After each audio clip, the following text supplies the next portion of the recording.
ಮಾತರ್ಮೇ ಮಾತರಿಶ್ವನ್ ಪಿತರತುಲಗುರೋ ಭ್ರಾತರಿಷ್ಟಾಪ್ತಬಂಧೋ ಸ್ವಾಮಿನ್ ಸರ್ವಾಂತರಾತ್ಮನ್ನಜರ ಜರೈರ್ತರ್ಜನ್ಮ ಮೃತ್ಯಾಮಯಾನಾಂ ಗೋವಿಂದೇ ದೇಹಿ ಭಕ್ತಿಂ ಭವತಿ ಚ ಭಗವನ್ ಊರ್ಜಿತಾಂ ನಿರ್ನಿಮಿತ್ತಾಂ ನಿರ್ವ್ಯಾಜಾಂ ನಿಶ್ಚಲಾಂ ಸದ್ಗುಣಗಣ ಬೃಹತೀಂ ಶಾಶ್ವತೀಮಾಚುದೇವ ನಾರಾಯಣಂ ನಮಸ್ಕೃತ್ಯ ನರಂ ಚೈವ ನರೋತ್ತಮಂ ದೇವೀಂ ಸರಸ್ವತೀಂ ವ್ಯಾಸಂ ತತೋ ಗ್ರಂಥಮುದೀರಯೇ ವಿಜಾನತಾಂ ಅವಿತ್ತಸ್ಯ ಮಧ್ವಸ್ಯ ಜಗತಿ ಗುರೋಃ ಪೂರ್ವಾಚಾರ್ಯಮಹಿಷ್ಠಾನಾಂ ಇಯಂ ಪ್ರಣತಿಮಾಲಿಕಾ ಪೂರ್ಣಜ್ಞಾನಾಯ ವಿದ್ಮಹೇ ಪೂರ್ಣಾನಂದಾಯ ಧೀಮಹಿ ತನ್ನೋ ವ್ಯಾಸ ಪ್ರಚೋದಯಾತ್. ನಾವು ಶ್ರಾದ್ದವನ್ನು ಹೇಗೆ ಮಾಡಬೇಕು ಅನ್ನೋದನ್ನು ನೋಡೋದಿದೆ ಇವತ್ತು. ಯಾಕೆ ಶ್ರಾದ್ದ ಪಾಠ ಅಂತ ಕೇಳಬಹುದು, ಪುರಾಣದಲ್ಲಿದೆ, ಹೇಳ್ತಾ ಇದ್ದೇನೆ. ಆಮೇಲೆ ನಾವು ಶ್ರಾದ್ದ ಮಾಡುವವರಿಲ್ಲ ಸದ್ಯಕ್ಕೆ, ಈಗ ಯಾಕೆ ಮಾಡಬೇಕು ಅಂತ ಕೇಳಬಹುದು. ಎಲ್ಲ ಮೊದಲು ಕಲಿಬೇಕು ತಾನೆ. ಈ ಗರುಡ ಪುರಾಣ ಮನನಲ್ಲಿ ಇಟ್ಕೊಳ್ಬಾರದು ಅಂತ ಹೇಳಿ ಒಂದು ಭ್ರಮೆ. ಯಾಕೆ ಅಂದರೆ ಗರುಡ ಪುರಾಣ ಇಟ್ಕೊಂಡ್ರೆ ಸತ್ತೋಗ್ತೀವಿ ಅಂತ ಹಾಗೊಂದು ಭ್ರಮೆ ಇತ್ತು ಒಂದು ಕಾಲದಲ್ಲಿ. ಅಲ್ಲ, ಇನ್ಯಾವಾಗಂತೆ ಓದೋದು? ಸತ್ತ ಮೇಲೆ ಹೇಳುವವರು ಇರ್ತಾರೆ, ಕೇಳಬೇಕಾದವರು ಇರಲ್ಲ, ಅವ್ರು ಹೊಟ್ಟೋಗಿರ್ತಾರೆ. ಯಾರು ಸತ್ತಿರ್ತಾರೋ ಅವ್ರಿಗೆ ಹೇಳದೆ ಸತ್ತವರ ಸಂಬಂಧಿಕರಿಗೆ ಗರುಡ ಪುರಾಣ ಹೇಳೋದ? ಹಾಗೆ ಹೇಳಬೇಕಾದ್ರೆ ಪುರಾಣ ಹೇಳುವವರು ಮೊದಲು ಓದಿರ್ಬೇಕಾ ಬೇಡವಾ? ಪುರಾಣ ಹೇಳದವರ ತಂದೆ ತಾಯಿಗಳು ಪುರಾಣ ಓದಿದ ಮೇಲೆ 20-25 ವರ್ಷ ಇದ್ರು. ಏನು ಮಾಡೋದು? ಅದರಿಂದಾಗಿ ಓದಿಗೂ ಅವ್ರ ಮನೆಯಲ್ಲಿ ಆಗುವ ಸಾವಿಗೂ ಸಂಬಂಧ ಇಲ್ಲ. ಒಬ್ಬ ವೇದಾಂತಿಗಳಾಗಿ ಸಾವನ್ನು ತಟಸ್ಥವಾಗಿ ಸ್ವೀಕಾರ ಮಾಡಬೇಕು. ಅದೇ ವೇದಾಂತದ ಪ್ರಯೋಜನ. ಹೀಗಾಗಿ ತಿಳ್ಕೊಳ್ಬೇಕು ಏನು ಅಂತ. ಇಲ್ಲಾಂದರೆ ವೇದವ್ಯಾಸರು ಯಾಕೆ ಹೇಳ್ತಾ ಇದ್ರು? ವೇದವ್ಯಾಸರು ಹೇಳಿದಾರಾ ಇದನ್ನ ತಂದೆ ಇಲ್ಲದವರು ಓದಬೇಕು ಅಂತ? ಇಲ್ಲ, ಎಲ್ಲರಿಗೂ ಹೇಳಿರೋದವರು. ಈ ಒಂದು ಇಟ್ಟುಕೊಂಡು ನೋಡಬೇಕು. ಯಾರನ್ನ ಕರಿಬಾರದು ಅಂತ ಹೇಳಿ ನಿನ್ನೆ ನೋಡಿದೆವು, ಯಾರನ್ನ ಕರಿಬೇಕು ಅಂತ ನೋಡಿದೆವು. ಈಗ ಹೇಗೆ ಮಾಡಬೇಕು ಅನ್ನೋದನ್ನು ನೋಡಬೇಕಿದೆ. ನಿಮಂತ್ರಿತಾನ್ಹಿ ಪಿತರಃ ಉಪತಿಷ್ಠಂತಿ ತಾಂದ್ವಿಜಾನ್. ಆ ಬ್ರಾಹ್ಮಣರ ಅಧಿಷ್ಠಾನದಲ್ಲಿ ನಾವು ಪಿತೃದೇವತೆಗಳ ಆರಾಧನೆ ಮಾಡೋದು ಅಂತ. ಅಧಿಷ್ಠಾನದಲ್ಲಿ ದಕ್ಷಿಣಂ ಜಾನುಮಾಲಭ್ಯ ತ್ವಮ್ಮಯಾತು ನಿಮಂತ್ರಿತಃ. ಬ್ರಾಹ್ಮಣರನ್ನು ಕರಿಬೇಕಾದ್ರೆ ಹೆಂಗೆ ಕರಿಬೇಕು ಅಂತ. ದಕ್ಷಿಣಂ ಜಾನುಮಾಲಭ್ಯ, ಬಲಗಾಲನ್ನ ಬಗ್ಗಿಸಿ ನೆಲಕ್ಕೆ ಮೊಣಕಾಲನ್ನು ಊರಿ ಬನ್ನಿ ಅಂತ ಕರಿಬೇಕಂತೆ. ನಿಮಗೆ ಇವತ್ತು ಈ ತರಹ ಮಾಡೋದು ಪ್ರಪೋಸ್ ಮಾಡ್ಬೇಕಾದ್ರೆ ಮಾತ್ರ. ಆದರೆ ವಾಸ್ತವವಾಗಿ ಯಾವ ಬ್ರಾಹ್ಮಣರನ್ನ ಕರಿಬೇಕು ಅಂತ ಇರುತ್ತೋ ಅವ್ರ ಮುಂದೆ ಕಾಲೂರಿ ಕರಿಬೇಕು, ಮೊಣಕಾಲೂರಿ ಕರಿಬೇಕು, ಬನ್ನಿ. ಈ ಊರೆಲ್ಲ ಪ್ರಾಯ ಅವಳನ್ನ ನನ್ನ ಶ್ರಾದ್ದಕ್ಕೆ ಬಾ ಅಂತ ಕರಿತಾ ಇದ್ದಾರೋ ಅಂತ ಅನ್ನಿಸ್ಬಿಡತ್ತೆ. ಯಾಕೆಂದ್ರೆ ಬ್ರಾಹ್ಮಣರ ಎದುರುಗಡೆ ನಿಂತು ನಮ್ಮ ತಂದೆಯವರ ಶ್ರಾದ್ದ ಮಾಡ್ತಾ ಇದ್ದೀನಿ ಬನ್ನಿ ಅಂತ ಹೇಳಿ ಇವತ್ತು ಹುಡುಗಿಗೆ ಪ್ರಪೋಸ್ ಮಾಡುವ ಸ್ಟೈಲಲ್ಲಿ ಕರಿಬೇಕು ಅಂತಾರೆ. ಇದನ್ನು ಕೇಳಿದ್ರೆ ಇವತ್ತು ಬಹಳ ತಮಾಷೆಯಾಗಿ ಇದೆ. ದಕ್ಷಿಣಂ ಜಾನುಮಾಲಭ್ಯ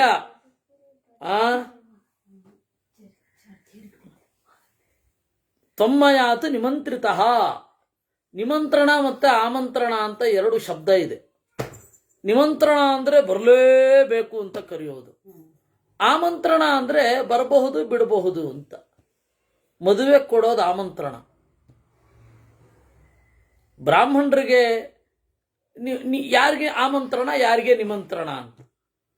ನಿಮಂತ್ರಣ ಅಂದರೆ ಬರಲೇಬೇಕು ಅನ್ನೋ ಒತ್ತಾಯ. ಆಮಂತ್ರಣ ಅಂದರೆ ನಿಮಗೆ ಅನುಕೂಲ ಆದರೆ ಬನ್ನಿ ಅಂತ ಅನ್ನೋದು. ಅದು ನಮ್ಮ ಮೇಲೆ ಡಿಪೆಂಡ್, ಯಾರಿಗೆ ನಿಮಂತ್ರಣ ಯಾರಿಗೆ ಆಮಂತ್ರಣ ಅಂತ.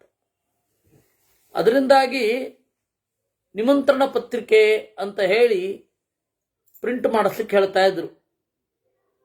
ಯಾರು ನಮ್ಮ ಕಾಪು ಹೇಗ್ರೀವಾಚಾರ್ಯರು, ರಾಮನಾಥಾಚಾರ್ಯ ಅವರು ತಂದೆ. ನಿಮಂತ್ರಣ ಪತ್ರಿಕೆ ಅಂತ ಹಾಕೋ, ನೀವು ಬರಬಹುದು ಬಿಡಬಹುದು ಅಂತ ಆಗತ್ತೆ ಅಂತ ಇದ್ರು ಅವರು. ಹಾಗೆ ಶಬ್ದ ಹೀಗೆ ಇದೆ.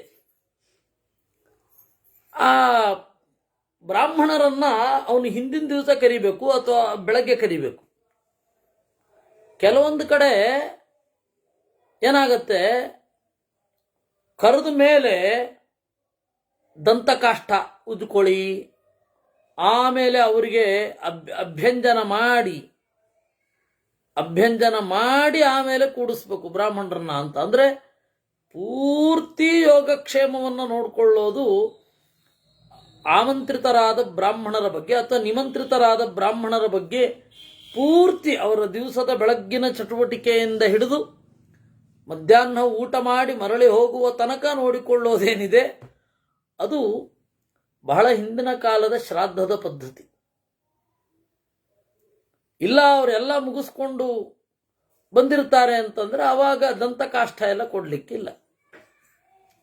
ಅಂದ್ರಂತೂ ಅವ್ರಿಗೆ ಹೇಳಬೇಕು, ನಿಮ್ಮಲ್ಲಿ ನಮ್ಮ ಪಿತೃದೇವತೆಗಳನ್ನು ಆರಾಧನೆ ಮಾಡುತ್ತೇನೆ, ನಮ್ಮ ಪಿತೃದೇವತೆಗಳೆಲ್ಲ ಪಿತೃದೇವತೆಗಳನ್ನು ಆರಾಧನೆ ಮಾಡುತ್ತೇನೆ, ದಯವಿಟ್ಟು ಅದಕ್ಕೆ ನೀವು ಬೇಕಾದ ಅರ್ಹತೆಯನ್ನು ಸಂಪಾದಿಸಿಕೊಳ್ಬೇಕು ಅಂತ ಅವರು ಹಿಂದಿನ ದಿವಸವೋ ಅಥವಾ ಬೆಳಗ್ಗೆಯೋ ಪ್ರಾರ್ಥನೆ ಮಾಡಬೇಕು. ಅದು ಹೇಗೆ ಅಂತ ಹೇಳಿದ್ದೇನೆ. ಬಲ ಮೊಣಕಾಲನ್ನ ನೆಲಕ್ಕೆ ಊರಿ ಎಡ ಮೊಣಕಾಲನ್ನ ಹಾಗೆ ಇಟ್ಟುಕೊಂಡು, ಅಂದರೆ ಅದೇ ಹೇಳದ್ನಲ್ಲ, ಇವತ್ತು ಹುಡುಗಿಗೆ ಪ್ರಪೋಸ್ ಮಾಡುವ ರೀತಿಯಲ್ಲಿ ಕರಿಬೇಕು, ಬನ್ನಿ ಅಂತ. ಇದು ಕ್ರಮ. ಏವಂ ನಿಮಂತ್ರ ಪ್ರಥಮಂ ಶ್ರಾವಯೇತ್ ಪಿತೃಬಾಂಧವಾನ್ ಅಕ್ರೋಧನೈ ಶೌಚಪರೈ ಸತತಂ ಬ್ರಹ್ಮವಾದಿಭಿಃ ಭವಿತವ್ಯಂ ಭವದ್ಭಿಶ್ಚ ಮಯಾ ಚ ಶ್ರಾದ್ದಕಾರಿಣ. ಇವತ್ತು ಶ್ರಾದ್ದದಲ್ಲಿ ಹೇಳಿಸುವ ಮಂತ್ರ ಇದು. ಕೆಲವೊಮ್ಮೆ ಯಜಮಾನ ಯಾರು ಶ್ರಾದ್ದ ಕರ್ತೃಗಳಿಗೆ ಹೇಳಿಸೋ ಬದಲು ಪುರೋಹಿತರೇ ಹೇಳ್ಬಿಡ್ತಾರೆ. ವಾಸ್ತವವಾಗಿ ಇದನ್ನ ಶ್ರಾದ್ದ ಮಾಡುವವರು ಇವರಿಗೆ ಹೇಳಬೇಕು, ಬ್ರಾಹ್ಮಣರಿಗೆ ಮತ್ತು ತಮ್ಮ ಬಂಧುಗಳಿಗೆ. ಅಕ್ರೋಧನೈಹಿ, ಸಿಟ್ಟು ಮಾಡ್ಕೊಳ್ಬೇಡಿ, ಶೌಚಪರೈಹಿ, ಶುಚಿಯಾಗಿರ್ರಿ, ಬ್ರಹ್ಮಚಾರಿಭಿಹಿ, ಬ್ರಹ್ಮಚಾರಣ ಇರಲಿ, ವೇದದ ಚಿಂತನೆ, ಆಮೇಲೆ ಅದಕ್ಕನುಕೂಲವಾದ ಏನಂತಾರೆ, ಅದಕ್ಕೆ ಅನುಕೂಲವಾದ ಹೆಂಡತಿಯಲ್ಲಿ ಸಂಯಮದಿಂದ ಇರುವುದು. ಇದೆಲ್ಲ ಬ್ರಹ್ಮಚರ್ಯದ ವಿಶೇಷಣಗಳು. ಅಕ್ರೋಧನೈಹಿ ಶೌಚಪರೈಹಿ ಸತತಂ ಬ್ರಹ್ಮವಾದಿಭಿಃ ಭವಿತವ್ಯಂ ಭವದ್ಭಿಶ್ಚ. ನೀವು ಕೂಡ ಪಿತೃದೇವತೆಗಳು ಬಂದು ನಿಮ್ಮಲ್ಲಿ ಕೂತುಕೊಳ್ಳಿಕ್ಕೆ ಯೋಗ್ಯರಾಗಿ ನೀವಿರಿ, ನಾವು ಹಾಗೆ ಯೋಗ್ಯರಾಗಿ ಇರ್ತೇವೆ. ಅಂದರೆ ನಾವು ಸಿಟ್ಟು ಮಾಡಿಕೊಳ್ಳೋಲ್ಲ, ಶೌಚಪರರಾಗಿ ಇರ್ತೇವೆ, ಬ್ರಹ್ಮಚಾರಿಗಳಾಗಿರ್ತೇವೆ. ಪಿತೃಯಜ್ಞಂ ವಿನಿರ್ವರ್ತ್ಯ ತರ್ಪಣಾಕ್ಷಂತು ಯೋಗ್ಯಮಾನ್ ಪಿಂಡಾನ್ವಾಹಾರ್ಯಕಂ ಕುರ್ಯಾತ್ ಶ್ರಾದ್ದಂ ಇಂದು ಕ್ಷಯೇ ತದಾ. ಈ ಪಿತೃಯಜ್ಞವನ್ನು ಮಾಡಿ ತರ್ಪಣವನ್ನು ಕೊಡಬೇಕು. ಆ ಅಮಾವಾಸ್ಯೆ ಮಾಡತಕ್ಕಂತಹದ್ದು ಅದು ಆ ಶ್ರಾದ್ದವೂ ಇದೆ. ಗೋಮಯೇನ ಉಪಲಿಪ್ತೇತು ದಕ್ಷಿಣ ಪ್ರವಣೆ ಸ್ಥಳೇ ಶ್ರಾದ್ದಂ ಸಮಾಚರೇದ್ ಭಕ್ತ್ಯ ಗೋಷ್ಠೇ ವಾ ಜಲಸನ್ನಿಧವು. ಆಮೇಲೆ ಗೋಮಯೇನ ಉಪಲಿಪ್ತೆ, ಸಗಣಿಯಲ್ಲಿ ಸಾರಿಸಿದ ನೆಲದ ಮೇಲೆ ಪಿಂಡವನ್ನು ಇಡಬೇಕು. ಅಲ್ಲ, ಇವತ್ತು ನಾವು ವಿಷ್ಣುಪಾದದ ಮೇಲೆ ಇಡ್ತೇವೆ ಅಂತ. ಹೌದು, ವಿಷ್ಣುಪಾದದ ಮೇಲೆ ಇಡೋದು ಸಂಕೇತ. ನಮಗೆ ನೆಲವೆಲ್ಲ ವಿಷ್ಣುವಿನ ಪಾದದ ಸ್ಥಾನದಲ್ಲಿದೆ ಅಂತ ಅನುಸಂಧಾನ ಬರಲ್ವಲ್ಲ. ನೋಡಿ, ಯಾವುದೇ ಆಚರಣೆ ಅನ್ನೋದು ಸ್ಥಳೀಯವಾದ ಸ್ಪರ್ಶವನ್ನು ಪಡೆಯುತ್ತೆ. ಸ್ಥಳೀಯವಾದ ಸ್ಪರ್ಶ, ಲೋಕಲ್ ಟಚ್ ಅಂತಾರಲ್ಲ, ಅದು. ಅದರಿಂದಾಗಿ ಅಲ್ಲಿ ಏನು ಯೋಗ್ಯವೋ ಅದು ಶಾಸ್ತ್ರ ಹೇಳೋದು. ಈಗ ಅವರವರಲ್ಲಿ ಏನೇನು ಆಹಾರವೋ ಅದನ್ನು ಅವರವರು ಮಾಡ್ತಾರೆ. ಯಾವುದ್ಯಾವ ಆಹಾರ ಅವರ ಆಯಾ ವಲಯದಲ್ಲಿ ಇರುತ್ತೋ ಸಿಗುತ್ತೋ ಮಾಡ್ತಾರೆ. ಉಡುಪಿಯಲ್ಲಿ ತಂಬುಳಿ ಮಾಡ್ತಾರಪ್ಪ, ಹಾಗಂತ ಬಿಜಾಪುರದಲ್ಲೂ ತಂಬುಳಿ ಆದ್ರೇ ಶ್ರಾದ್ದ ಅನ್ಲಿಕ್ಕೆ ಬರುತ್ತೆ. ಅವ್ರು ಬೇರೆ ಮಾಡ್ತಾರೆ. ಅವರು ಇವರು ತೆಂಗಿನ ಎಣ್ಣೆಯಲ್ಲಿ ಮಾಡಿದ್ರೆ ಅವರು ಕಡಲೆ ಎಣ್ಣೆಯಲ್ಲಿ ಮಾಡ್ತಾರೆ. ಶ್ರಾದ್ದ ಅನ್ನೋದು ಅದು ಯಾವುದೇ ಒಂದು ಕ್ರಿಯೆ ಅನ್ನೋದು ಇದಿಷ್ಟು ಕ್ರಿಯೆ ಅಂತ ಇರುತ್ತೆ. ಅದಕ್ಕೆ ಯೋಗ್ಯವಾದ ಬೇರೆ ಬೇರೆ ವಸ್ತುಗಳನ್ನು ಅವರವರು ಬಳಸ್ತಾರೆ. ಈ ಶ್ರಾದ್ದದಲ್ಲಿ ಹೆರಳೆಕಾಯಿ ಆಗಲೇಬೇಕು ಅಂತ ಹೇಳಿ ಶಿರವೈಷ್ಣವರು ಹೇಳ್ತಾರೆ. ಅದರ ಅರ್ಥ ನಾವು ಮಾಡ್ತಾ ಕೂತ್ಕೊಳ್ಳೋದೆ ಹೆರಳೆಕಾಯಿ ಆಗಲೇಬೇಕು. ಎಲ್ಲಿದೆ ಶಾಸ್ತ್ರದಲ್ಲಿ ಹೆರಳೆಕಾಯಿ? ಇದು ಹುಡುಕಿದ್ರೆ ಸಿಗಲ್ಲ. ಅದೆಲ್ಲ ಶಾಸ್ತ್ರ ಹೇಳುವಂತಹ ಕೆಲಸ ಅಲ್ಲ. ಶಾಸ್ತ್ರ ಸ್ಥೂಲವಾದದ್ದನ್ನು ಹೇಳುತ್ತೆ. ಇನ್ನು ಉಳಿದದ್ದನ್ನು ಆ ಶಾಸ್ತ್ರಕ್ಕೆ ವಿರುದ್ಧವಾಗದ ಹಾಗೆ ನಾವು ಊಹಿಸಿಕೊಂಡು ನೋಡ್ಕೊಳ್ಬೇಕು. ವಿರುದ್ಧ ಅಂತನ್ಸಿದ್ರೆ ತೆಗೆದುಹಾಕಲಿಕ್ಕೂ ಆಗಬೇಕು, ಯೋಗ್ಯ ಅಂತನ್ಸಿದ್ರೆ ಜೋಡಿಸ್ಕೊಳ್ಳಬೇಕು. ಆ ಒಂದು ಯೋಚನಾ ಶಕ್ತಿ ಇರಬೇಕು ಅಂಥವರಿಗೆ ಈ ಕ್ರಿಯೆ. ಅದರಿಂದ ಅಗ್ನಿಮಾನ್ ನಿರ್ವಪೇತ್ ಪ್ರಿತ್ರ್ಯಂ, ಅಲ್ಲಿ ಗೋಮಯೇನ ಉಪಲಿಪ್ತೆ, ಸಗಣಿಯಿಂದ ಸಾರಿಸಿದ ನೆಲದಲ್ಲಿ ದಕ್ಷಿಣ ದಿಕ್ಕಿಗೆ ತಗ್ಗಾದ ಸ್ಥಳದಲ್ಲಿ, ತಪ್ಪಿದರೆ ದಕ್ಷಿಣ ದಿಕ್ಕಿಗೆ, ಪ್ರವಣ ಅಂದರೆ ತಗ್ಗು ಸ್ಥಳ ಅಂತ, ದಕ್ಷಿಣ ದಿಕ್ಕನ್ನು ಕುರಿತು ಶ್ರಾದ್ದವನ್ನು ಮಾಡಬೇಕು. ಒಂದೋ ಗೋಷ್ಠೇವ ಹಸುಗಳು ಇರುವ ಜಾಗದಲ್ಲಿ, ಒಂದೋ ಜಲಸನ್ನಿಧವು ನೀರಿರುವ ಜಾಗದಲ್ಲಿ ಮಾಡಬೇಕು. ಪಿತೃಭ್ಯೋ ನಿರ್ವಪಾಮೀತಿ ಸರ್ವಂ ದಕ್ಷಿಣತೋನ್ಯಸೇತ್, ದಕ್ಷಿಣ ದಿಕ್ಕಿಗೆ ಮಾಡಬೇಕು. ಅಭಿಘಾರವನ್ನು ಮಾಡಬೇಕು. ನಿರ್ವಾಪತ್ರಯಂ, ನಿರ್ವಾಪ ಅಂತ ಹೇಳಿದ್ರೆ ನಿವಾಪ ಅಥವಾ ನಿರ್ವಾಪ ಅಂತ ಹೇಳಿದ್ರೆ ತರ್ಪಣದ ನೀರು, 3 ತರ್ಪಣವನ್ನು ಬಿಡಬೇಕು. ಅದಕ್ಕೆ ಬೇಕಾದ ದರ್ವೀತ್ರಯ 3. ಅವಾಗ ಈಗ ಈ ಪದ್ಧತಿ ಇಲ್ಲ. ಅದರಿಂದಾಗಿ ಈಗ ಮಾಡಬೇಕು ಅಂತ ಅನ್ಕೊಳ್ಬೇಡಿ. ಈಗ ಏನು ಮಾಡಿಸ್ತಾರೆ ಅದನ್ನೇ ಮಾಡಿ. ಅಲ್ಲಿ ಸಂಸ್ಕೃತದಲ್ಲಿ ಏನು ಹೇಳ್ತಾರೆ ಅದರ ಕನ್ನಡ ನಿಮಗೆ ಅರ್ಥ ತಲೆಗೆ ಬಂದರೆ ಸಾಕು. ಅವಾಗ ಹೆಂಗೆ ಮಾಡ್ತಾ ಇದ್ರು ಅಂತಂದರೆ 3 ಸೌಟು ಮಾಡ್ತಾ ಇದ್ರು. ದರ್ವೀತ್ರಯಂತು ಕುರ್ವೀತ ಖಾದಿರಂ, ಖದಿರ ವೃಕ್ಷ ಅಂತ ಒಂದು ಬರುತ್ತೆ, ಅದರದ್ದು 3 ಸೌಂಟು ಮಾಡ್ತಾ ಇದ್ರು. ಅಲ್ಲಿ ಬೆಳ್ಳಿಯ ಮಿಶ್ರಣ ಇರ್ತಿತ್ತು. ಬೆಳ್ಳಿಯನ್ನ ಯಾವಾಗ ಬಳಸೋದು ಅಂದರೆ ಪಿತೃಗಳಿಗೆ ಬಳಸೋದು. ಪಿತೃ ಕಾರ್ಯ ಮಾಡಬೇಕಾದ್ರೆ ಬಂಗಾರವನ್ನು ಹಾಕ್ಕೊಳ್ಬಾರದು ಅಂತ ಹೇಳಿ ಇದೆ. ಉದಪಾತ್ರಂತು ಕಾಂಸ್ಯಂ ಚ ಮೇಕ್ಷಣಂಚ ಸಮಿತ್ ಕುಶಾನ್, ನೀರಿನ ಪಾತ್ರೆ ಇರಬೇಕು. ನೀರಿನ ಪಾತ್ರೆ ಕಂಚಿನದ್ದು. ತಿಲ ಎಳ್ಳು. ಪಾತ್ರಾಣಿ ಪಾತ್ರಗಳು. ಸದ್ವಾಸ ಒಳ್ಳೆಯ ಬಟ್ಟೆ. ಗಂಧ ಧೂಪ ಅನುಲೇಪನ. ಇದನ್ನ ನಾವು ಮಾಡಬೇಕು. ಶ್ರಾದ್ದವನ್ನು ಮಾಡುವಾಗ ಅಪಸವ್ಯ, ಪಿಂಡವನ್ನು ಕೊಡುವಾಗ ಅಪಸವ್ಯ ಅಂದರೆ ಜನಿವಾರವನ್ನು ಉಲ್ಟಾ ಹಾಕಬೇಕು. ಏನು ಹೀಗೆ ಹಾಕಿರ್ತೇವಲ್ಲ ಅದ್ರ ಉಲ್ಟಾ. ಜನಿವಾರ ಅದರ ಉದ್ದೇಶ ಏನು ಅಂದರೆ ಹಾಗೆ ಹಾಕುವುದು ಪರವಾದ ವೇದವನ್ನ ನಾನು ಪಿತೃದೇವತಾ ಪರವಾಗಿ ಮಾಡ್ತಾ ಇದ್ದೇನೆ ಅನ್ನುವುದರ ಸೂಚನೆ ಅಷ್ಟೇ ಅದರ ಅರ್ಥ.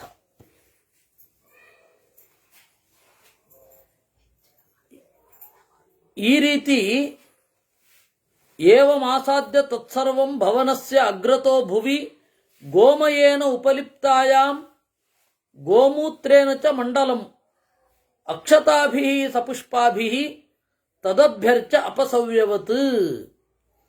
ಆಮೇಲೆ ಇಷ್ಟು ಹೊತ್ತಿಗೆ ಬ್ರಾಹ್ಮಣರ ಊಟ ಆಗಿರುತ್ತೆ. ಬ್ರಾಹ್ಮಣರು ಊಟ ಆಗ್ತಾ ಇರಬೇಕಾದ್ರೆ ಈ ಪಿಂಡವನ್ನು ಪಿತೃದೇವತೆಗಳಿಗಾಗಿ ಇಡಬೇಕು. ಒಂದು ಕಡೆ ಬ್ರಾಹ್ಮಣರು ಊಟ ಆಗ್ತಾ ಇರಬೇಕು, ಆಮೇಲೆ ಇಡಬೇಕು. ಇವತ್ತು ಅದನ್ನೆಲ್ಲ ಮಾಡಿಸ್ತಾರೆ, ಸಾಂಕೇತಿಕವಾಗಿ ಮಾಡಿಸ್ತಾರೆ.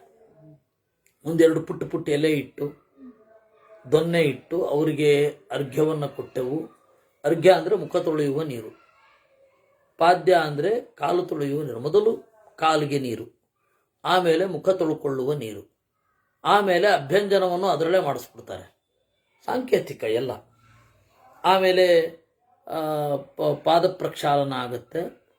ಅದಾದ ಮೇಲೆ ಅವರಿಗೆ ತೀರ್ಥ, ಗಂಧ ಮೊದಲಾದವುಗಳನ್ನೆಲ್ಲ ಕೊಟ್ಟು ಆ ಪಾದ್ಯವನ್ನು ತೆಗೆದು ಪಕ್ಕದಲ್ಲಿಟ್ಟು ಅವ್ರಿಗೆ ಊಟಕ್ಕೆ ಹಾಕಿ ಅವರ ಅನುಮತಿಯನ್ನು ಕೇಳಿ ಆಮೇಲೆ ಪಿತೃದೇವತೆಗಳಿಗೆ ಪಿತೃ ಪ್ರತೀಕದಲ್ಲಿ, ಪಿತಾಮಹ ಪ್ರತೀಕದಲ್ಲಿ, ಪ್ರಪಿತಾಮಹ ಪ್ರತೀಕದಲ್ಲಿ 3 ಶ್ರಾದ್ದವನ್ನು, 3 ಪಿಂಡವನ್ನು ಇಟ್ಟು ಆ ಪಿಂಡಗಳಲ್ಲಿ ಅವರನ್ನು ಪೂಜಿಸಿ ಆಮೇಲೆ ಇವರು ಊಟ ಏಳಬೇಕು. ಆಮೇಲೆ ಪಿಂಡ ಪೂಜೆ ಮಾಡಿ ವಿಸರ್ಜನೆ ಮಾಡೋದು. ಈ ಪ್ರತ್ಯಕ್ಷ ಬ್ರಾಹ್ಮಣರನ್ನ ಯಾಕೆ ಕೂಡಿಸ್ತಾ ಇಲ್ಲ ಅನ್ನೋ ಕಾರಣವನ್ನು ನಾನು ನಿನ್ನೆ ಹೇಳಿದ್ದೆ. ಮಾಧ್ವರು ಕೂಡಿಸ್ತಾ ಇಲ್ಲ, ಉಳಿದ ಎಲ್ಲ ಕಡೆ ಕೂಡಿಸ್ತಾರೆ. ಶಾಂಕರರು ಅಂದರೆ ಸ್ಮಾರ್ತರು ಕೂಡಿಸ್ತಾರೆ, ರಾಮಾನುಜಿಯರು ಕೂಡಿಸ್ತಾರೆ, ಮಾಧ್ವರು ಕೂಡಿಸಲ್ಲ. ದರ್ಭೆಯಲ್ಲಿಯೇ ಬ್ರಾಹ್ಮಣರನ್ನು ಚಿಂತಿಸಿ ಸಾಂಕೇತಿಕವಾಗಿ ಅಲ್ಲಿಟ್ಟು ಮುಂದುವರಿಸ್ಬಿಡ್ತಾರೆ. ಅದರಿಂದ ಬ್ರಾಹ್ಮಣರನ್ನ ಮತ್ತೆ ಬೀಳ್ಕೊಡಬೇಕು. ದ್ವೌ ದೈವೇ ಪಿತೃಕೃತ್ಯೇ ತ್ರೀನ್ ಏಕೈಕಮುಭಯತ್ರತಾ. ಎಷ್ಟು ಜನರನ್ನು ಕೂಡಿಸ್ಬೇಕು? ದ್ವೌ ದೈವೇ ಪಿತೃಕೃತ್ಯೆ. ಪಿತೃಕಾರ್ಯದಲ್ಲಿ ಇಬ್ಬರನ್ನು ಕೂಡಿಸ್ಬೇಕು. ನಾವು ಅದಕ್ಕೆ ಇಬ್ಬರನ್ನ ಕೂಡಿಸ್ತೇವಲ್ಲಿ. ಇಬ್ರು ಅಂತಾನೆ, ಇಬ್ಬರನ್ನ. ಇನ್ನು ಕೆಲವೊಬ್ಬರು 3 ಜನರನ್ನ ಹೇಳ್ತಾರೆ. ನ ಕುರಿಯಾದ್ ವಿಸ್ತರಂ ಶ್ರಾದ್ಧೆ ಅಂತ. ವಿಸ್ತಾರವಾಗಿ ಅಂದರೆ ಒಂದು 12 ಜನಕ್ಕೆ ಊಟಕ್ಕೆ ಹಾಕ್ಬಿಡೋದು ಬ್ರಾಹ್ಮಣರಿಗೆ. ಹಾಗೆ ಮಾಡಬಾರ್ದು, ಇಬ್ಬರಿಗೆ ಹಾಕಬೇಕು. ನಿಮ್ಗೆ ಎಷ್ಟೇ ಶಕ್ತಿ ಇರಬಹುದು. ಏಕೆಂದರೆ ಇಬ್ಬರಿಗೆ ಅಂತ ಹಾಕಿದರೆ ಪೂರ್ಣವಾಗಿ ಗಮನ ಕೊಟ್ಟು ಅವರ ಮನಸ್ಸಿಗೆ ಕಿರಿಕಿರಿಯಾಗದ ಹಾಗೆ, ಅವರ ಮನಸ್ಸಿಗೆ ಇದು ಮಾಡೋ ಹಾಗೆ. ಅದರಿಂದಾಗ 5 ಜನರನ್ನೆಲ್ಲ ಕೂಡಿಸಲ್ಲ. ವಾಸ್ತವವಾಗಿ ಅಲಂಕಾರ ಅಂತ ಮಾಡಿಸ್ತಾ ಇರಲ್ಲ, ಅದು ಅಲಂಕಾರ ಅಂತ ಈ ಸನ್ಯಾಸಿಗಳು ಹೋದರೆ ಸನ್ಯಾಸಿಗಳ ನೆನಪಿನಲ್ಲಿ 5 ಜನರಿಗೆ. ಅದು ಮೊದಲು ಪದ್ಧತಿ ಹೇಗೆ ಶುರು ಆಯಿತು ಅಂತಂದರೆ, ವಿಷ್ಣು ತೀರ್ಥರು ಸನ್ಯಾಸ ಪದ್ಧತಿಯಲ್ಲಿ ಒಬ್ಬ ಸನ್ಯಾಸಿ ಹೋದ ಮೇಲೆ 10ನೇ ದಿವಸ ವಿಷ್ಣು ಬಲಿಯನ್ನು ಮಾಡಿಸ್ಬೇಕು. 10 ತಪ್ಪಿದ್ರೆ 11. ನಾರಾಯಣ ಬಲಿ, ವಿಷ್ಣು ಬಲಿ ಅಲ್ಲ, ನಾರಾಯಣ. ಅದು ಮಕ್ಕಳು ಹುಟ್ಟಬೇಕಾದ್ರೆ ವಿಷ್ಣು ಬಲಿ ಮಾಡಿಸೋದು. ನಾರಾಯಣ ಬಲಿ 10ನೇ ದಿವಸ.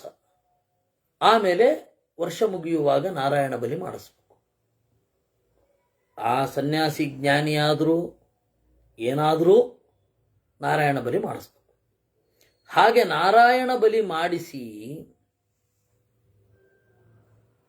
ಎರಡೂ ಕಡೆ ನಾರಾಯಣ ಬಲಿ ಮಾಡಿಸಿ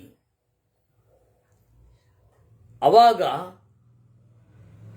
ಈ ಒಬ್ಬರಿದ್ರೆ ಒಂದು ಭಗವದ್ ರೂಪ ಉಣ್ತಾ ಇದೆ, ಇಬ್ಬರಿದ್ರೆ 2, 5 ಜನ ಇದ್ದರೆ ನಾರಾಯಣ ವಾಸುದೇವ ಸಂಕರ್ಷಣ ಪ್ರದ್ಯುಮ್ನ ಅನಿರುದ್ಧ,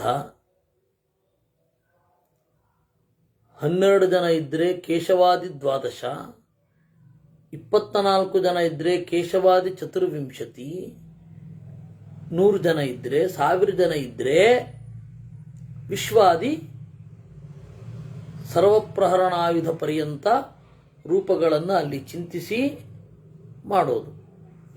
ಕೃಷ್ಣ ಮಠದಲ್ಲಿ ಪ್ರತಿಯೊಂದು ಪರ್ಯಾಯದಲ್ಲಿಯೂ ಕೂಡ 1000 ಜನರಿಗೆ ಪಾದ ಪ್ರಕ್ಷಾಲನೆ ಅಂತ ಇರುತ್ತೆ. 1000 ರೂಪಗಳನ್ನು ಅವರಲ್ಲಿ ಆವಾಹನೆ ಮಾಡಿ ಒಬ್ಬೊಬ್ಬರಲ್ಲಿ ಒಂದೊಂದು, ಒಬ್ಬನಲ್ಲಿ ವಿಶ್ವ, ಇನ್ನೊಬ್ಬನಲ್ಲಿ ವಿಷ್ಣು, ಇನ್ನೊಬ್ಬನಲ್ಲಿ ವಷಟ್ಕಾರ, ಹೀಗೆ ನನಗೆ ಅವಾಗಿನಿಂದ ಹೇಳ್ತಾ ಇದ್ರು ತಗೊಳ್ಳಿ ಅಂತ. ಇಲ್ಲ ನಮ್ಮಪ್ಪ ಸತ್ತಿನ್ನೂ 1 ವರ್ಷ ಆಗಿಲ್ಲ ಅಂತ. ನನಗೆ ಅಷ್ಟು ಅಧೈರ್ಯ. ಇವತ್ತಿಗೂ ನನ್ನ 1 ವರ್ಷ ಮುಗಿದೇ ಇಲ್ಲ. ಅಂದರೆ ಯತಿಗಳು ಕೂಡ ಒಂದು ಸಂಸ್ಥಾನಾಧಿಪತಿಗಳಾದಾಗ ಬದುಕಿದ್ದಾಗಲೂ ಮಾಡಿಸ್ಬೇಕು, ಅವರು ಹೋದ ಮೇಲೂ ಹಾಗೆ ಮಾಡಿಸ್ಬೇಕು. ಹಂಗೆ ಶುರು ಆಗಿದ್ದು. ಅದೇನಾಗೋಯ್ತು, 5 ಜನರಿಗೆ. ಅದು ರಾಘವೇಂದ್ರ ಸ್ವಾಮಿಗಳ ಕಾಲದಲ್ಲಿ ಅವರು ತಾವು ಹೋಗುವಾಗ ಒಂದು ನಿರೂಪವನ್ನು ಬರೆಸಿದ್ರು.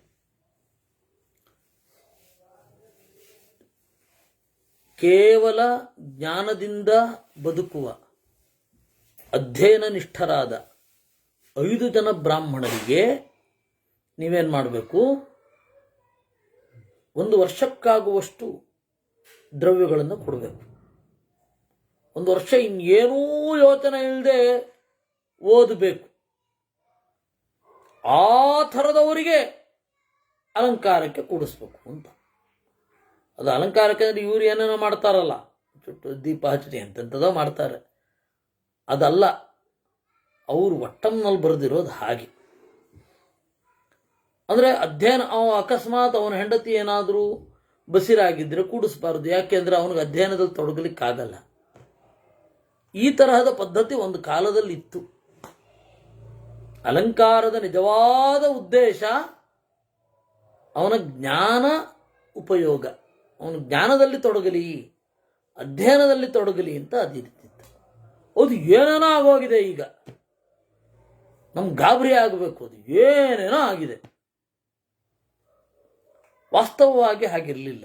ಅಧ್ಯಯನಶೀಲರಿಗೇನಕ್ಕೆ ರಾಘವೇಂದ್ರ ಸ್ವಾಮಿಗಳು ಅವರು ಕಷ್ಟ ಅನುಭವಿಸಿದ್ರು ಪಾಪ. ತಮ್ಮ ತಪಶಕ್ತಿಯನ್ನು ಅವರು ಅದಕ್ಕೆ ಬಳಸಲಿಲ್ಲ. ನನ್ನ ಕಷ್ಟಗಳನ್ನು ಪರಿಹಾರ ಮಾಡಿಕೊಳ್ಳಿಕ್ಕೆ ಜಪ ಮಾಡ್ತೇನೆ ಅಂತ ಹೋಗಲೇ ಇಲ್ಲ ಅವರು. ಇಂತಹ ದೊಡ್ಡ ಮಹಿಮೆ ಅದು ಅವ್ರದ್ದು. ನನಗೆ ಎಷ್ಟೇ ಕಷ್ಟ ಬಂದರೂ ನಾನು ನನ್ನ ಕಷ್ಟ ನೀಗಲಿ ಅಂತ ಹೇಳಿ ಜಪ ಮಾಡುವಲ್ಲ ಅಂದರು. ಅದು ಅವ್ರದ್ದು ದೊಡ್ಡ ಸ್ಥಿತಿಗೆ ಬೇರೆ ನಿದರ್ಶನವೇ ಬೇಡ. ಕಷ್ಟಗಳನ್ನು ಸಾಮಾನ್ಯರ ರೀತಿ ಸಹಿಸಲೇಬೇಕು ಅಂತ. ಅದರಿಂದಾಗಿ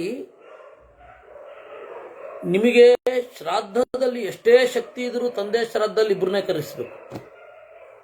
ಅದೇ ಕರೆಸ್ತಾರಲ್ಲ, ಇಬ್ಬರಿಗೆ ಕೊಡಿಸೋದು. ಬ್ರಾಹ್ಮಣರಿಗೂ ಇಬ್ಬರು ತಪ್ಪಿದ್ರೆ 3 ಜನ.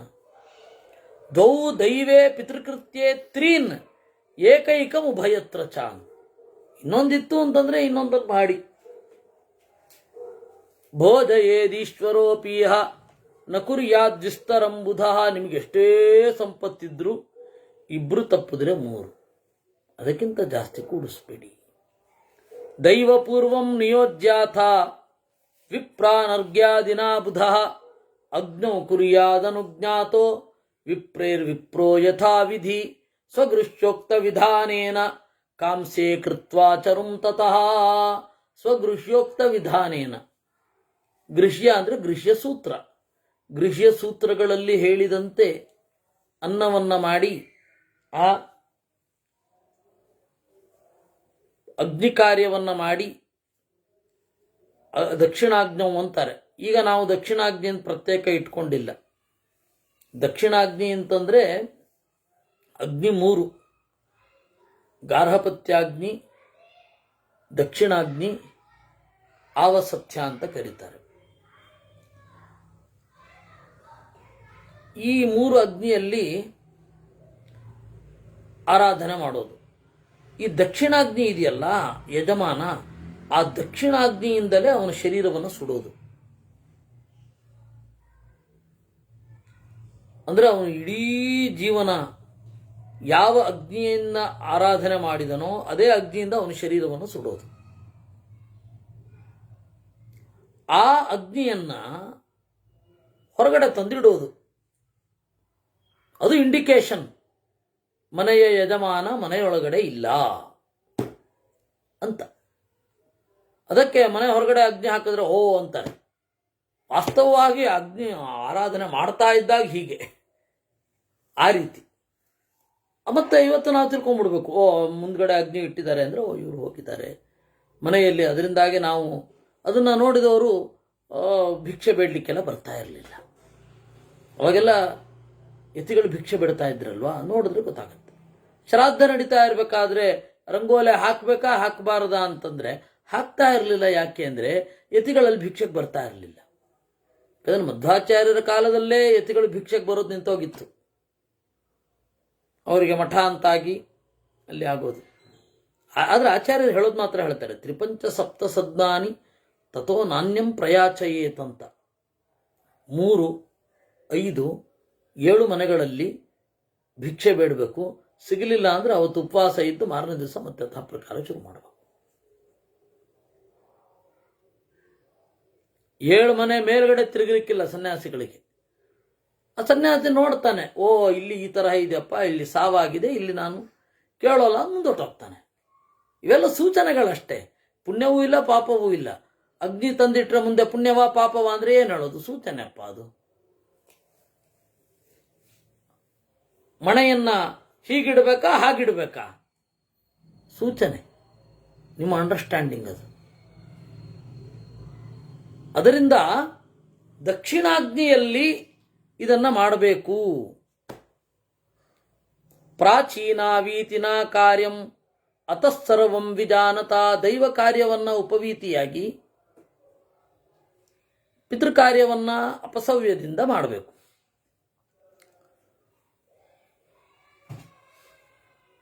ಜಾನ್ವಾಚ್ಯ ಸವ್ಯಂ ಯತ್ನೇನ ದರ್ಭಯುಕ್ತೋ ವಿಮತ್ಸರಃ. ನಿಮ್ಮ ಎಡಗಾಲನ್ನ ಮಡಚಿಕೊಂಡು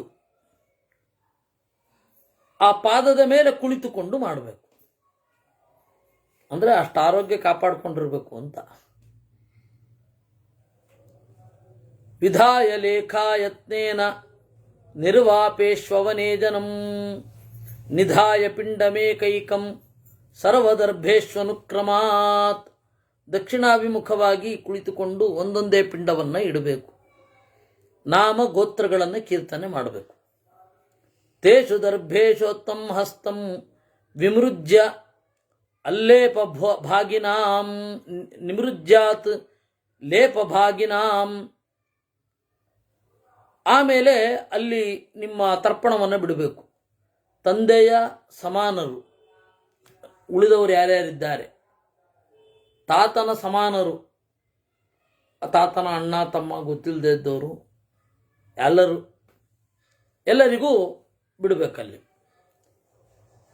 ಷಡ್ಋತೂನ್ ಷಡಪ್ರೀತಿನ್ ನಮಸ್ಕೃತ್ಯ ಗಂಧಧೂಪಾರ್ಹಣಾದಿಭಿ ಏವಮಾವಾಹ್ಯ ತತ್ಸರ್ವಂ ವೇದಮಂತ್ರೈರ್ಯಥೋದಿತೈ.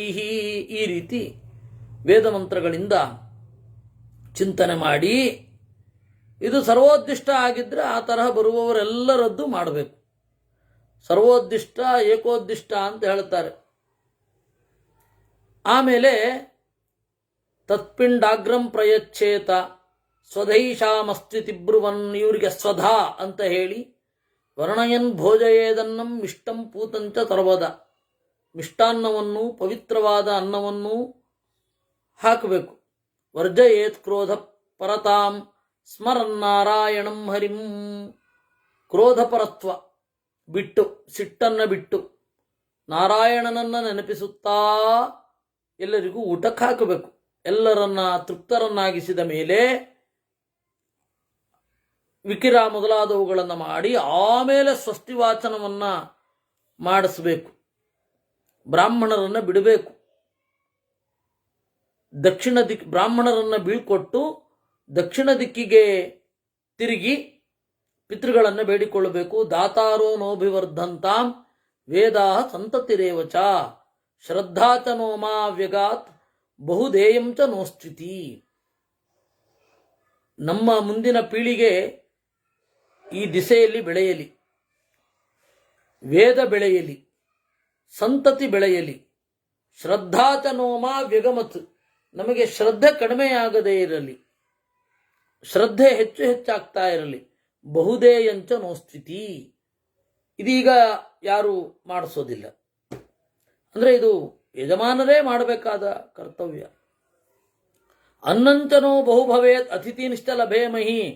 ಪ್ರಾರ್ಥನೆ ಇದೆ, ದಕ್ಷಿಣಾಂ ದಿಚಮಾಕಾಂಕ್ಷನ್ ಪಿತೃನ್ ಯಾಚೇತ ಮಾನವ ಅಂತಿದೆ.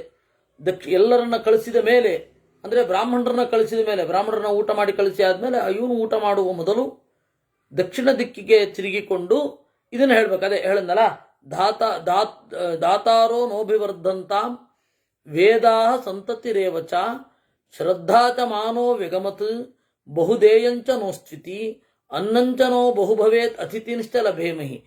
ನಮ್ಮ ಅನ್ನ ಬಹಳ ಆಗಲಿ, ಅತಿಥಿಗಳನ್ನ ಪಡೆಯೋಣ. ಯಾಚಿತಾರಶ್ಚನ ಸಂತು ಮಾಚ ಯಾಚಿಷ್ಮ ಕಂಚನ. ಬೇಡುವವರು ಬರಲಿ.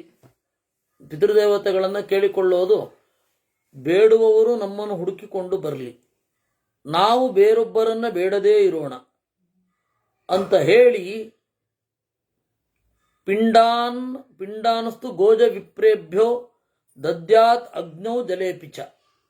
ಪಿಂಡಗಳನ್ನು ಅಗ್ನಿಯಲ್ಲಿ ನೀರಿನಲ್ಲಿ ಇಡಬೇಕು. ಮೊದಲನೆಯ ಪಿಂಡವನ್ನು ಅಗ್ನಿಗೆ ಹಾಕೋದು, ಮಧ್ಯಮ ಪಿಂಡವನ್ನು ಸೊಸೆಗೆ ಕೊಡೋದು, ನಂತರದ ಪಿಂಡವನ್ನು ಇವರಿಗೆ ಕೊಡೋದು. ಯಾವುದು? ಬೇರೆಯ ಪ್ರಾಣಿಗಳಿಗೆ ಕೊಡೋದು. ಇದು ಒಂದು ಪದ್ಧತಿ. ಇನ್ನೊಂದು ಇದರಲ್ಲಿ ಕರೆಕ್ಟಾಗಿ ಹೇಳಿದ ಪದ್ಧತಿ, ಎಲ್ಲಿ ಮನುಸ್ಮೃತಿಯಲ್ಲಿ ಹೇಳಿದ ಪದ್ಧತಿ ಇದಕ್ಕಿಂತ ಚೆನ್ನಾಗಿದೆ. ಮೊದಲ ಪಿಂಡವನ್ನು ನೀರಿನಲ್ಲಿ ಬಿಡೋದು, ಮಧ್ಯಪಿಂಡವನ್ನು ಪತ್ನಿಗೆ ಕೊಡೋದು, ಒಳ್ಳೆಯ ಸಂತತಿ ಆಗಲಿ ಅಥವಾ ಇದ್ದ ಸಂತತಿ ಒಳ್ಳೆಯದಾಗಲಿ. ಆಮೇಲೆ ಉಳಿದ ಮೂರನೇ ಪಿಂಡ ಇದೆಯಲ್ಲ ಅದನ್ನು ಕಾಗೆ ಮೊದಲಾದವುಗಳಿಗೆ ಕೊಡೋದು ಅಂತ. ಇಲ್ಲಿ ಒಂದು ಸ್ವಲ್ಪ ಗೋಜ ವಿಪ್ರೇಭ್ಯ ಅಂತ. ಗೋಜ ಅಂತ ಹೇಳಿದ್ರೆ ಹಸು, ತಪ್ಪಿದರೆ ಅಜ, ಬೇರೆ ಪ್ರಾಣಿಗಳು, ಆ ತರಹದ ಕುರಿ ಮೊದಲಾದ ಬೇರೆ ಪ್ರಾಣಿಗಳು ಅಂತ. ಅದಕ್ಕಿಂತ ಮನುಸ್ಮೃತಿ ಹೇಳಿದ್ದು ಸಮಾಧಾನ ನೀಡುತ್ತೆ. ಇದೇ ಬೇರೆ ಪಾಠವೇ ಇರಬೇಕೇನೋ. ಪತ್ನೀತು ಮಧ್ಯಮಂ ಪಿಂಡಂ ಪ್ರಾಶಯೇ ದ್ವಿನಯಾನ್ವಿತ. ಪತ್ನಿ ಅಥವಾ ಸೊಸೆ ಏನಿದ್ದಾಳೆ ಅವಳು ಮಧ್ಯಮ ಪಿಂಡವನ್ನು ತಿನ್ನಬೇಕು. ಈಗ ಆ ಪದ್ಧತಿ ಹೊರಟು ಹೋಗಿದೆ. ಪತ್ನಿಯಾದವಳಿಗೆ ಮಧ್ಯಮ ಪಿಂಡವನ್ನು ತಿನ್ನಿಸೋದಿಲ್ಲ. ಸ್ಪಷ್ಟವಾಗಿ ಉಂಟು, ಸ್ನುಷಾಯೈ ಮಧ್ಯಮಂ ಪಿಂಡಂ ಅಂತ ಹೇಳಿ ಶಾಸ್ತ್ರದಲ್ಲಿ ಉಂಟು. ಆದರೆ ಇವತ್ತು ಯಾರಿಗೆ ಹೇಳೋಣ? ನಮ್ಮನ್ನೇ ಅನುಮಾನದಿಂದ ನೋಡಿಬಿಡ್ತಾರೆ. ಅದಕ್ಕೆ ಸುಮ್ಮನೆ ಇರಬೇಕಾಗತ್ತೆ. ಎಷ್ಟೋ ಶಾಸ್ತ್ರಶುದ್ಧವಾದ ಆಚರಣೆಗಳಿರ್ತವೆ, ಅದನ್ನು ಕೇಳಿದ್ರೆ ನಂಬಿಕೆ ಬರಲ್ಲ, ಅಷ್ಟು ದೂರ ಬಂದ್ಬಿಟ್ಟಿದ್ದೀವಿ ನಾವು. ಯಾವುದು ಬೇಡವೋ ಅದನ್ನು ತಲೆ ಮೇಲೆ ಇಟ್ಕೊಂಡು ಕುಣಿತಾ ಇದ್ದೀವಿ, ಯಾವುದು ಬೇಕೋ ಅದರಿಂದ ಮಾರುದೂರ ಇದ್ದೀವಿ. ಇದು ನಮ್ಮ ಇವತ್ತಿನ ಹಣೆಯ ಬರಹ. ಅದರಿಂದಾಗಿ ನೀವು ತಿಳ್ಕೊಂಡಿರಿ, ಯಾರಿಗೂ ಹೇಳಲಿಕ್ಕೆ ಹೋಗಬೇಡಿ. ಕಾರಣ ಏನು ಅಂದರೆ ಅವ್ರು ಕೇಳೋ ಸ್ಟೇಜಲ್ಲಿ ಇರಲ್ಲ. ಸುಮ್ಮನೆ ಇದ್ರೆ ಆಯಿತು. ನಾವು ಮಾಡಿದ್ರೆ ನೋಡಿ, ನೀವು ವಾಕ್ಯ ಕೇಳಿದ್ರೆ ಇಲ್ಲಿದೆ ತೋರಿಸ್ಬೋದು. ಕೆಲವೊಮ್ಮೆ ಅವ್ರಿಗೆ ನಂಬಿಕೆ ಬರಲ್ಲ, ಭಯ ಆಗೋಗುತ್ತೆ. ಯಾರಿಗೆ ತಿನ್ನಿಸ್ಬೇಕು ಅಂತ ಇರುತ್ತಲ್ಲ ಅವ್ರಿಗೆ ಭಯ ಆಗೋಗುತ್ತೆ. ಇವರೇನೋ ಮಾಡ್ತಾ ಇದ್ದಾರೆ ನಮಗೆ ಅಂತ. ಇನ್ನು ಕೆಲವರು ಕೇಳಿದವರು ಹೇಳ್ತಾರೆ, ಏನೋ ಮಾಡಿಸ್ತಾ ಇದ್ದಾರೆ, ಅವ್ರಿಗೆ ಏನು ಗೊತ್ತಿಲ್ಲ ಏನಿಲ್ಲ ಅಂದ್ಬಿಡ್ತಾರೆ. ಅವನು ಶಾಸ್ತ್ರ ಓದಿದನಾ ಇಲ್ವಾ ಅನ್ನೋದು ಮುಖ್ಯ ಆಗಲ್ಲ, ಅವನು ದುಟ್ಟಿದೆಯಾ ಇಲ್ವಾ ಅನ್ನೋದು ಮುಖ್ಯ ಆಗುತ್ತೆ ಕೆಲವೊಮ್ಮೆ. ಆ ತರಹ ಇದೆ ನಮ್ಮ ಪರಿಸ್ಥಿತಿ. ಆಧತ್ತ ಪಿತರೋ ಗರ್ಭಂ ಅತ್ರ ಸಂತಾನವರ್ಧನಂ. ಅದರಿಂದಾಗಿ ಅವ್ರನ್ನ ಕೇಳ್ಕೊಳ್ಬೇಕು. ಪಿತರಹ, ಓ ಪಿತೃದೇವತೆಗಳೇ, ನಿಮ್ಮ ಪ್ರಸಾದವನ್ನು ಸ್ವೀಕರಿಸುವ ಅತ್ರ ಈ ಹೆಣ್ಣಿನಲ್ಲಿ ಗರ್ಭಂ ಆಧತ್ತ, ಗರ್ಭವನ್ನು ನೀಡಿರಿ ಅಂತ ಹೇಳಿ ಮಾಡಬೇಕು. ಪಿತೃಕರ್ಮ ಆದಮೇಲೆ ವೈಶ್ವದೇವ ಮಾಡಬೇಕು ಅಂತಾರೆ. ಇದು ಬೇರೆ ಬೇರೆ ಪದ್ಧತಿಗಳಿದೆ. ಆಮೇಲೆ ಪಿತೃಕರ್ಮ ಮಾಡ್ತಾ ಇರುವವನ ಹತ್ರ ತೀರ್ಥ ಕೂಡ ತಗೊಳ್ಳೋಲ್ಲ ಅವರು. ಅದು ಯಾಕೆಂದು ಗೊತ್ತಿಲ್ಲ. ಅದೇನು ಪ್ರೇತ ಪೂಜೆ ಮಾಡ್ತಾ ಇರೋದು ಪಿತೃಪೂಜೆ ಮಾಡ್ತಾ ಇರೋದು ಅಂತ ಕೇಳಬೇಕು. ನಮಗೆ ಪಿತೃಪೂಜೆ ಅಂತ ಹೇಳಿದ್ರೆ ಅದೊಂದು ಪವಿತ್ರವಾದದ್ದು ಅಂತ ಹೇಳಿ ಭಾವನೆ ಇಲ್ಲ, ಅದೇನೋ ಮೈಲಿಗೆ ಅಂತ. ನಾನದೇ ನಿಮಗೆ ಹೇಳಿದ್ದೆ, ನಾನು ಹಿಂದೊಮ್ಮೆ, ಈಗಲೂ ಹೇಳ್ತೇನೆ, ಈ ಅದಮಾರ ಸ್ವಾಮಿಗಳು ಚಿಕ್ಕವರು ಇಲ್ಲಿ ಚಾತುರ್ಮಾಸ್ಯ ಕೂತಿದ್ರು ವಿಶ್ವೇಶ್ವರಪುರದಲ್ಲಿ. ಅಲ್ಲಿ ಮಾರನೇ ದಿವಸ ಹೋಗಿದ್ದೆ. ಯಾರೋ ಒಬ್ಬರನ್ನ ಕೇಳಿದೆ, ಹಿಂದಿನ ದಿವಸ ನೀವು ಯಾಕೆ ಬಂದಿಲ್ಲ ಅಂತ. ಅದಕ್ಕೆ ನಾನು ಶ್ರಾದ್ದ ಮಾಡಿಬಿಟ್ಟಿದ್ದೀನಿ ಎಂದು. ಶ್ರಾದ್ದ ಮಾಡಿದ್ರೆ ಇಲ್ಲಿ ಬರಬಾರದು ಅಂತೇನು, ಮಠಕ್ಕೆ ಬಂದರೆ ಹೇಗೆ, ಅಲ್ಲ ಮಠದಲ್ಲೇ ಮಾಡಿದ್ರೆ ಹೇಗೆ ಅಂತ ಕೇಳಿದೆ ನಾನು. ಹೀಗೆ ಏನೇನೋ ಭ್ರಮೆಗಳು. ಅದು ಒಂದು ಪವಿತ್ರ ಅಲ್ವಾ? ನಮಗೆ ಜನ್ಮ ಕೊಟ್ಟವರ ನೆನಪಿನಲ್ಲಿ ನಾವು ಮಾಡುವ ದಾನಾದಿ ಸತ್ಕರ್ಮಗಳು ಏನಿದೆ ಅದು ಎಷ್ಟು ಪವಿತ್ರ. ಅವ್ರ ಹತ್ರ ಇವ್ರು ತೀರ್ಥ ತಗೊಳ್ಳಲ್ಲ ಅಂತಾರೆ, ಅದೇನೋ ಭ್ರಮೆ ಅವ್ರ ಮೈಲಿಗೆ ಅಂತ. ಇದೆಲ್ಲ ಬಹಳ ಭ್ರಮೆಗಳು. ಇಷ್ಟೈ ಸಹ ತತಃಶಾಂತೋ ಭುಂಜೀತ ಪಿತೃತೇವಿತಮ್. ಅವ್ರನ್ನ ಕಳಿಸಿ ಆದಮೇಲೆ ಇಷ್ಟ ಮಿತ್ರರ ಜೊತೆ ಊಟ ಮಾಡಬೇಕು ಅಂತಿರೋದು.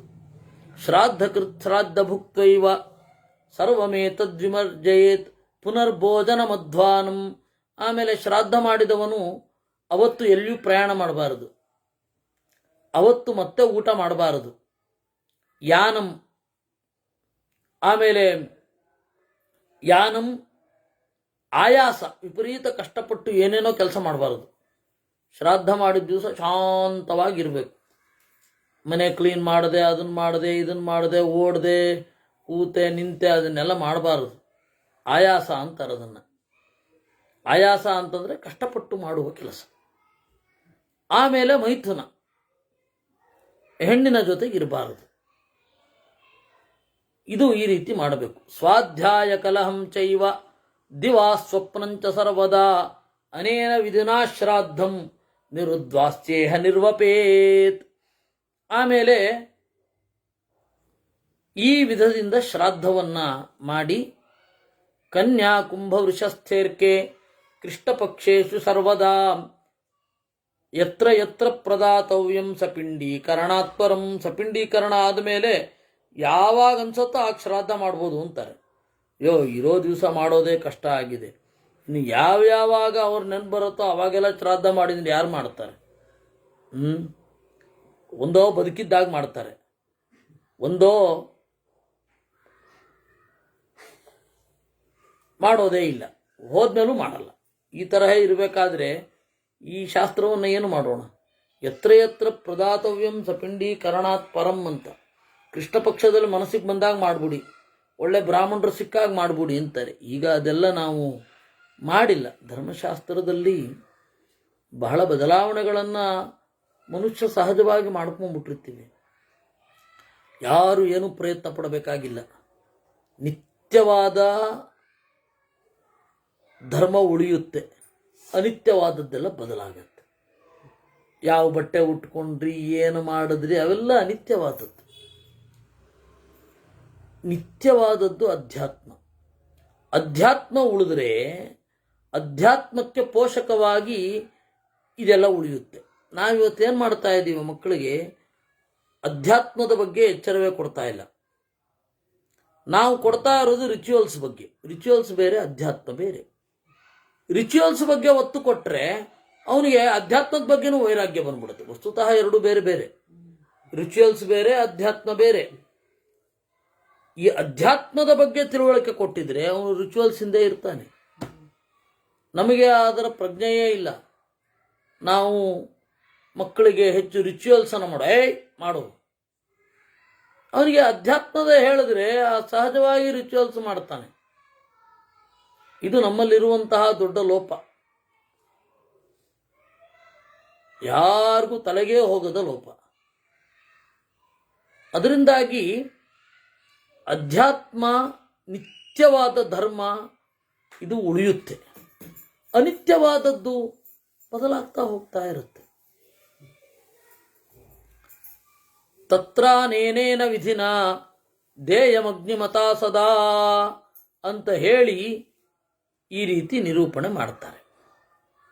ಹೀಗೆ ಶ್ರಾದ್ದದ ಬಗ್ಗೆ ನಾವು ಇರುವಂತಹ ನಾವು 16ನೇ ಅಧ್ಯಾಯವನ್ನು ನೋಡಿದೆವು.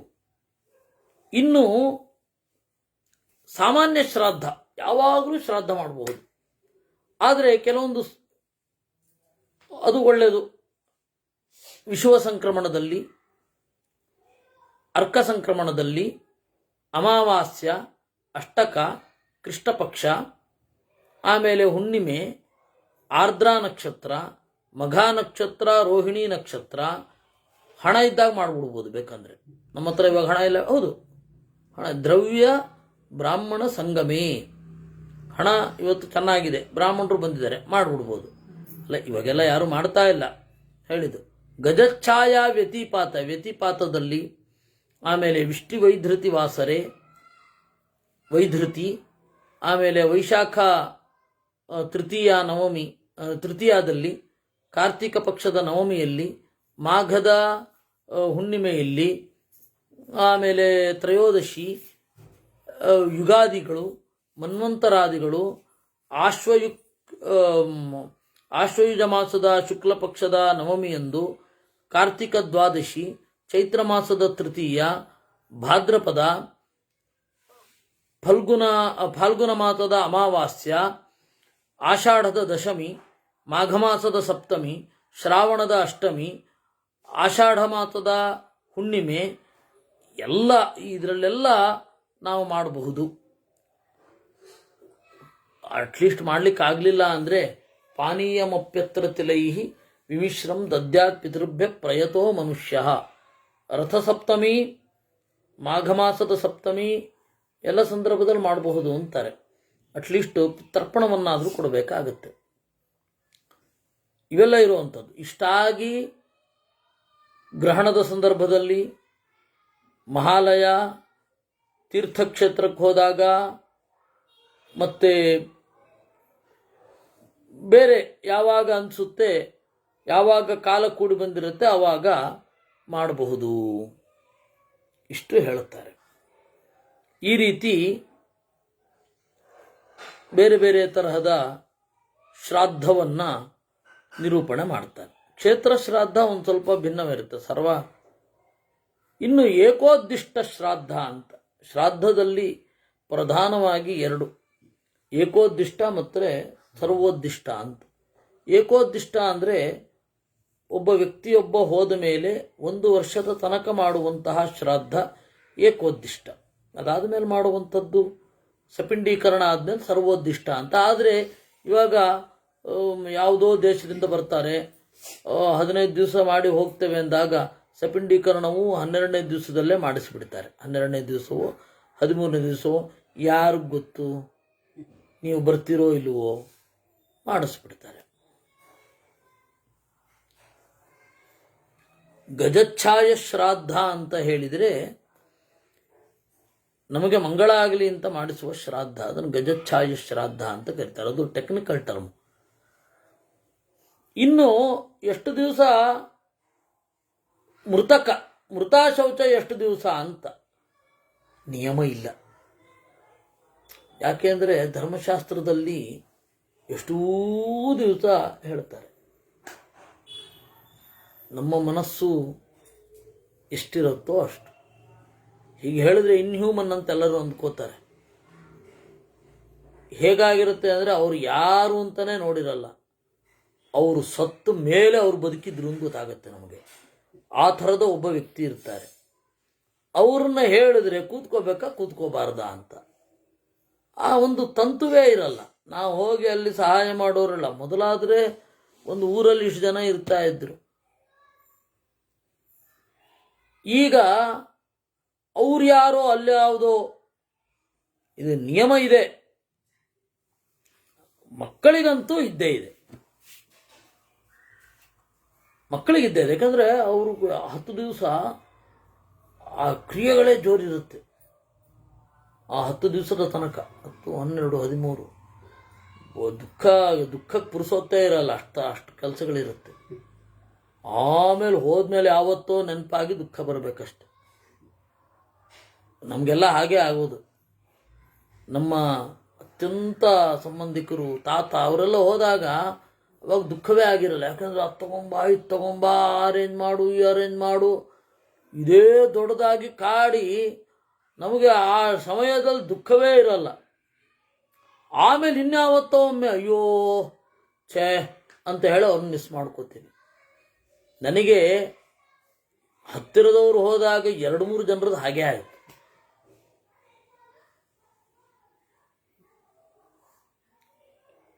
ನಮ್ಮ ತಂದೆಯವರು ಹೋದಾಗಲೂ ಹಾಗೆ ಆಯಿತು. ನನ್ನ ವೈಯಕ್ತಿಕ ಅನುಭವ, ಎಲ್ಲರದ್ದು ಅಂತ ಹೇಳಲ್ಲ. ನಮ್ಮ ತಾತ, ಇಬ್ಬರು ತಾತಂದ್ರು ಹೋದಾಗಲೂ ಹಾಗೆ ಆಯಿತು. ಅವಾಗ ದುಃಖವೇ ಆಗಲಿಲ್ಲ. ಆಮೇಲೆ ಯಾವತ್ತೋ ಒಂದು ದಿವಸ ಅಂತ ಅವ್ರು ನೆನಪಾಯ್ತು. ಆಮೇಲೆ ಹೀಗೆ ಆ ಸ್ಪರ್ಶ ಇಲ್ಲದೆ ಹೋದಾಗ ಕ್ರಿಯೆ ಮಾಡಲಿಕ್ಕಿದ್ರೆ ನಾವು ಅದನ್ನ ಮಾಡಬೇಕು. ನಮ್ಮ ಕ್ರಿಯೆ ಇರಲ್ಲ, ದೂರ ಎಲ್ಲೋ ಇರ್ತೀವಿ. ಅವ್ರು ಹೋದಾಗ ಹಾಗೆ ಅನ್ಸೋದು ಇಲ್ಲ. ಅವಾಗ ಕೂತ್ಕೋಬೇಕಾ ಅಂತಂದ್ರೆ ಪರಿಸ್ಥಿತಿಯನ್ನು ನೋಡಬೇಕಾಗತ್ತೆ. ಅದ್ರ ಮೇಲೆ ಡಿಪೆಂಡ್. ಅದರಿಂದ ಇಲ್ಲಿ ರಾಮನಾಥಾಚಾರ್ಯರ ತಂದೆ ಅವ್ರ ಬಗ್ಗೆ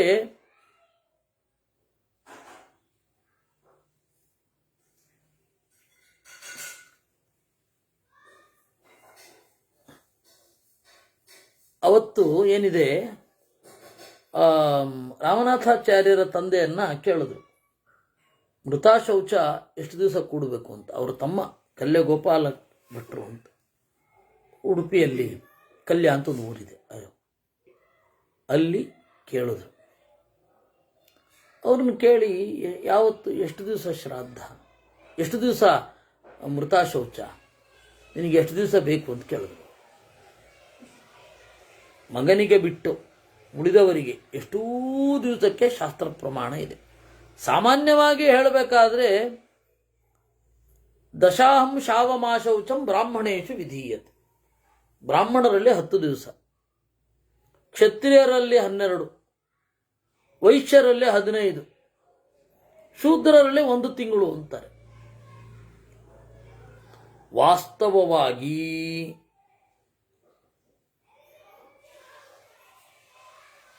ಎಲ್ಲದಕ್ಕೂ ಅಪವಾದಗಳಿದೆ.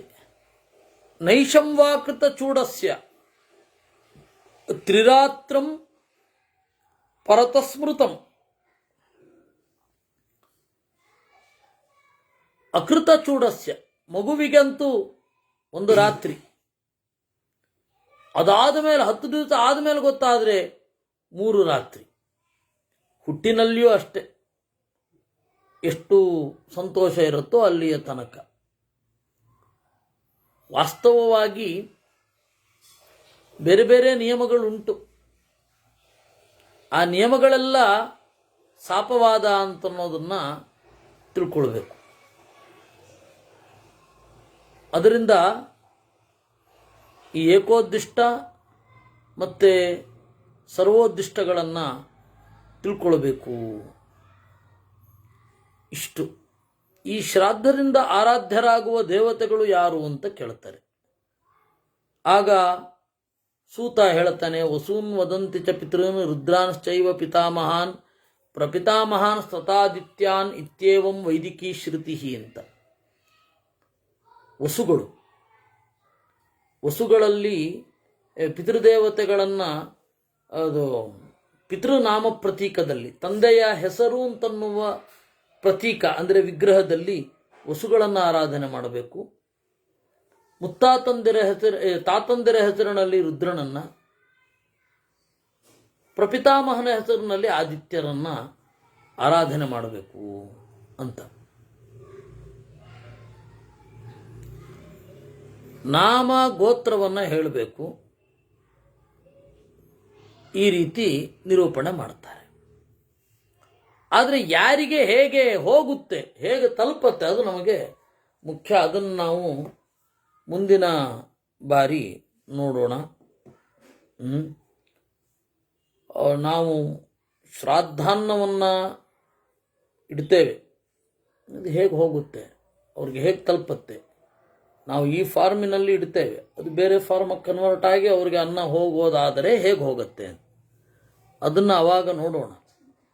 ಇನ್ನು ದ್ವಾದಶಿ ಶ್ರಾದ್ದ ನಿಷೇಧ ಅಂತ ಹೇಳಿ ರಾಮನಾಥಾಚಾರ್ಯ ಹೇಳುತ್ತಾರೆ. ಏನು ತಲೆ ಕೆಡಿಸ್ಕೊಳ್ಳೋ ಅಗತ್ಯ ಇಲ್ಲ, ಮಾಡಬೇಕಷ್ಟೆ. ಸಾಕು. ಕೃಷ್ಣಾರ್ಪಣಮಸ್ತು.